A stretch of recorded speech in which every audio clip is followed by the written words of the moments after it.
कोपरीतील दत्तनगर भागातील रहिवाशांनी क्लस्टरला विरोध केला असतानाही शुक्रवारी अचानक एका इमारतीवर हातोडा चालून ही इमारत पाडण्यात आली आहे। या इमारतीचा पुनर्विकास प्रक्रियेअंतर्गत विल्हेवाट लावली जात असल्याचा दावा ठेकेदारांना केला असला तरी रहिवाशांच्या विरोधामुळे क्लस्टरची संकल्पना बासण्यात गेली आहे। याचिकादार रहिवाशांची परवानगी नसताना पालिकेने कामं सुरू करण्याचं नातं सांगत ठेकेदार काम करतो, त्यामुळे क्लस्टरला विरोध असूनही महापालिका अशा प्रकारे रहिवाशांची परवानगी न घेता काम करत असल्याचा आरोप ठाण्यातील रहिवाशांनी केलाय। 2022 रोजी तत्कालीन मुख्यमंत्री एकनाथ शिंदे यांच्या उपस्थितीत इमारतीच्या पुनर्विकासाचं भूमिपूजन सोहळा झाला होता। मात्र कोपरीतील रहिवाशांचा मोठा वर्ग या संकल्पनेला विरोध करत आहे। तसंच रहिवाशांच्या विनंतीनुसार ठाणे न्यायालयाने या प्रकल्पाला स्थगिती दिली होती। आता अचानक एका इमारतीवर हातोडा चालवल्यानं रहिवाशांमध्ये प्रचंड संताप व्यक्त केला जात आहे।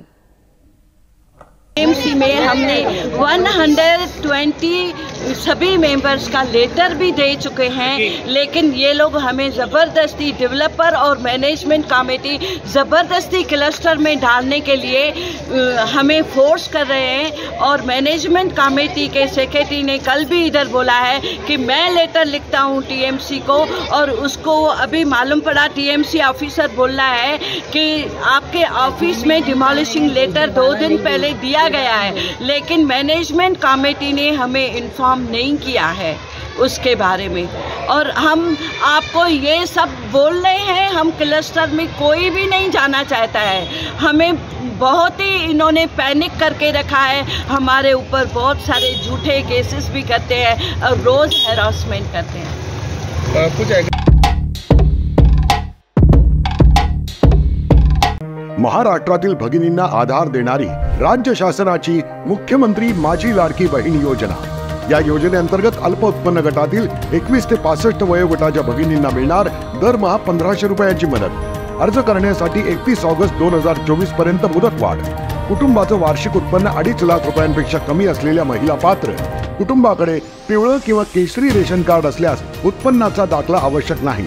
पांढरं रेशन कार्ड असेल किंवा रेशन कार्ड नसेल तर कुटुंबाचं वार्षिक उत्पन्न 2.5 लाखांपेक्षा कमी असल्याचा दाखला आवश्यक। योजनेसाठीचा ऑनलाईन अर्ज नारी शक्ती दूत ॲप वरून किंवा पोर्टलवर भरता येईल। ज्या भगिनींना ऑनलाईन अर्ज भरता येत नसेल त्यांच्यासाठी अंगणवाडी, ग्रामपंचायत, वॉर्ड ऑफिस, सेतू सुविधा केंद्रामध्ये किंवा आशाताई बचत गटाच्या CRP यांची मदत उपलब्ध। आता आपल्याला अभिमानाने म्हणता येईल, सुखी आणि सुरक्षित आहे माझी लाडकी बहीण।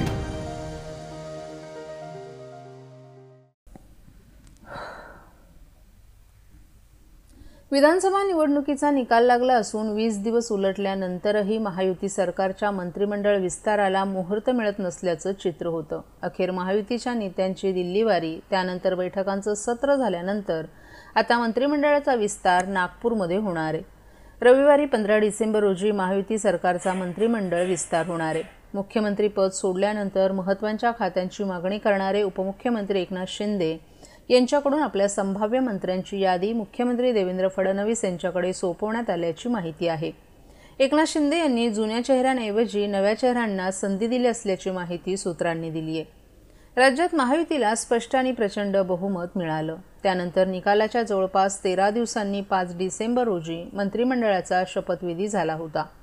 मात्र मंत्रिमंडळाचा विस्तार रखडला होता। आता उद्या रविवारी 15 डिसेंबर रोजी हा मंत्रिमंडळ विस्तार होणार आहे।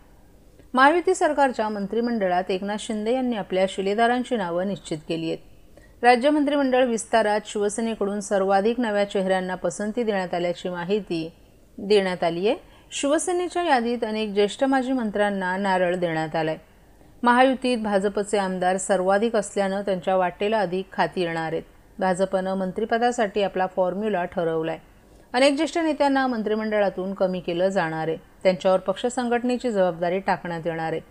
प्रादेशिक जातीय समीकरण जुळवताना पक्षवाढीसाठी थेट फायदा करणाऱ्या आमदारांनाच मंत्रिमंडळात स्थान देण्यात येणार असल्याची माहिती सूत्रांनी दिली आहे।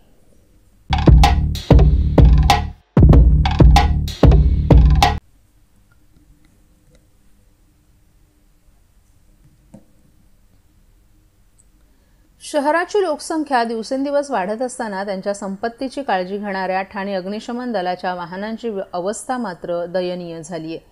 एखादी दुर्घटना घडल्यास ही वाहनं घटनास्थळी कशी पोहोचणार असा प्रश्न ठाणेकरांना पडलाय. ठाणे अग्निशमन दलाची 9 अग्निशमन केंद्र असून 7 केंद्रांवर सुमारे 18 ते 20 वाहनं आहेत. या वाहनांच्या खांद्यांवर अग्निशमन दलाचा डोलारा आहे. या वाहनांपैकी अनेक वाहनं 15 वर्षांहून जास्त जुनी आहेत. त्यापैकी जवाहरबाग अग्निशमन केंद्रात अग्निशमन दलाचा एक बंब उभा असून त्याचे अनेक भाग गंजलेत. तरीही जेव्हा जेव्हा आगीची घटना घडते तेव्हा तेव्हा हे वाहन कर्तव्यावर पाठवलं जातं. अशा वेळी रस्त्यावरच दुर्घटना होण्याची भीती अग्निशमन दलातील जवानांनी व्यक्त केली आहे. गेले अनेक महिने हे वाहन रस्त्यावर उभं आहे.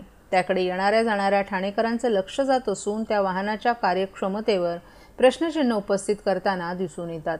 याबाबत अग्निशमन दलाचे प्रमुख गिरीश झळके यांच्याशी संपर्क साधला असता जी वाहनं 15 वर्षांपेक्षा जास्त वयोमानाची आहेत ती वाहनं टप्प्याटप्प्यानं अग्निशमन दलातून बाद करण्याची प्रक्रिया सुरू करण्यात आल्याचं त्यांनी सांगितलं. जवाहरबाग येथील बंब देखील काही महिन्यात बाद करण्यात येईल असंही त्यांनी स्पष्ट केले.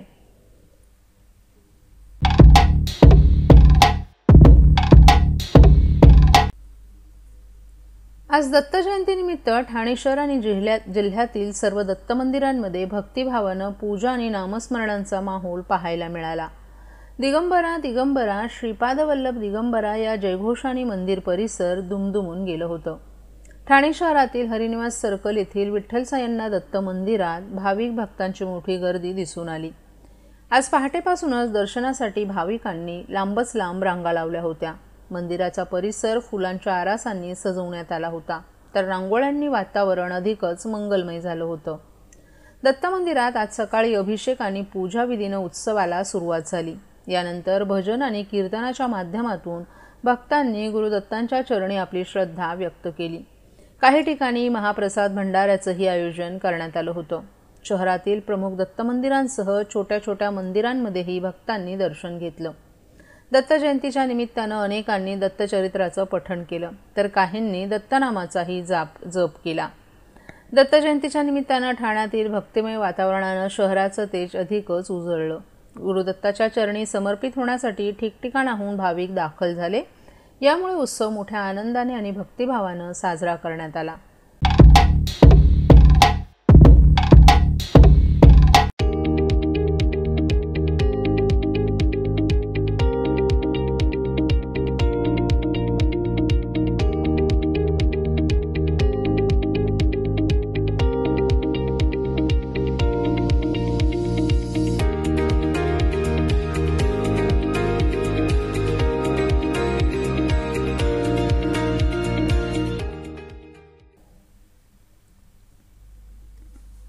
मुंबई लोकलच्या मार्गावर उद्या 15 डिसेंबर रोजी मेगा ब्लॉक असणार आहे. त्यामुळे अनेक लोकल फेऱ्या रद्द होणार आहेत तर काही लोकल गाड्या उशिराने धावणार आहेत. विद्याविहार ते ठाणे आणि पनवेल ते वाशी दरम्यान रविवारी मध्य रेल्वेनं मेगा ब्लॉक घोषित केलाय. बोरिवली ते गोरेगाव दरम्यान रुळांची दुरुस्तीसाठी पश्चिम रेल्वेनं हा ब्लॉक घोषित केलाय. या मेगा ब्लॉक दरम्यान रुळांसह सिग्नल यंत्रणेच्या देखभाल दुरुस्ती आणि तांत्रिक अडचणी दूर करण्याचं काम करण्यात येणार आहे. या कामामुळे लोकल मार्गावरील काही फेऱ्याही रद्द करण्यात येणार असून काही उशिरा धावणार आहेत. मध्य रेल्वे मुख्य मार्गांवर रुळांसह सिग्नल यंत्रणेच्या देखभाल दुरुस्तीसाठी विद्याविहार ते ठाणे 5वा आणि 6वा मार्ग सकाळी 8 ते दुपारी 12:30 पर्यंत मेगा ब्लॉक असणार आहे. यामुळे मेल एक्सप्रेस जलद मार्गावर वळवण्यात येणार आहेत तर काही जलद लोकल फेऱ्या रद्द करण्यात येणार आहेत.